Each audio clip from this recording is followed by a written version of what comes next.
CM Revanth Reddy ఇచ్చిన మాట ప్రకారం ఇందిరమ్మ ఇల్లు పూర్తి చేసి ఇచ్చారని ప్రభుత్వ సలహాదారు షబ్బీర్ అలీ అన్నారు.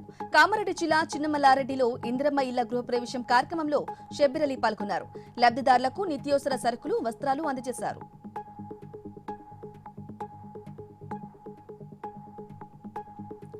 ప్రభుత్వం అన్ని వర్గాల సంక్షేమానికి కృషి చేస్తుందని ప్రభుత్వ whip MLA doctor Ramachandra Naik తెలిపారు. మహబూబాబాద్ జిల్లా డోర్నకల్లో లబ్ధిదారులకు కళ్యాణ లక్ష్మి, షాదీ ముబారక్ చెక్కులు పంపిణీ చేశారు. డోర్నకల్లో రోడ్డు పనులు, కూరగాయల మార్కెట్ను కలెక్టర్ స్నేహ శబరీస్తో కలిసి ఆయన పరిశీలించారు.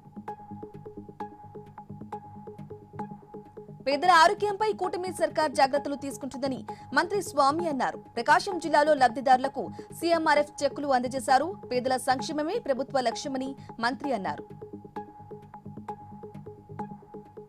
విద్యార్థులు క్రమశిక్షణతో విద్యను అభ్యసించినప్పుడే ప్రగతి సాధ్యపడుతుందని మున్సిపల్ చైర్పర్సన్ రఘులహరి స్పష్టం చేశారు. నిజామాబాద్ జిల్లా మామిడిపల్లిలో నలంద పాఠశాలలో 22వ వార్షికోత్సవానికి హాజరయ్యారు.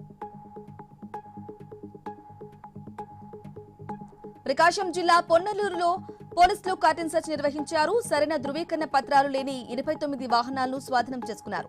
పత్రాలు చూపించిన వాహనాలు తీసుకెళ్లారని పోలీసులు సూచించారు.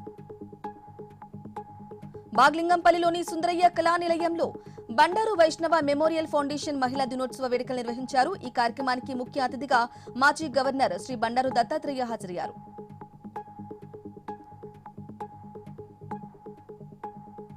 శ్రీ సత్యసాయి జిల్లా పుట్టపత్రిలో స్వర్ణ గ్రామ సర్వేయర్లు ఆందోళన చేపట్టారు. తమకు గౌరవ వేతనం అందించి సమస్యలు పరిష్కరించాలని నల్ల బ్యాడ్జీలు ధరించిన నిరసనకు దిగారు. సమస్యలు పరిష్కరించాలని పలుమార్లు అధికార యంత్రాంగం దృష్టికి తీసుకొచ్చినా పట్టించుకోవటం లేదని ఆవేదన వ్యక్తం చేశారు. మేడ్చల్ జిల్లా యనంపేటలో గంజాయి ముఠా గుట్టురట్టు చేశారు పోలీసులు. నిందితుల నుంచి కిలోన్నర గంజాయి, కారు, సెల్ ఫోన్ స్వాధీనం చేసుకున్నారు. ఒకరిని అరెస్టు చేయగా మరొకరు పరారైనట్లు పోలీసులు తెలిపారు.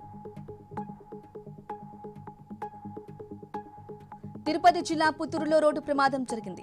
2 ద్విచక్ర వాహనాలు ఢీకొని 2 వ్యక్తులు మృతి చెందారు. మృతదేహాలను పోస్టుమార్టం నిమిత్తం ఆసుపత్రికి తరలించారు.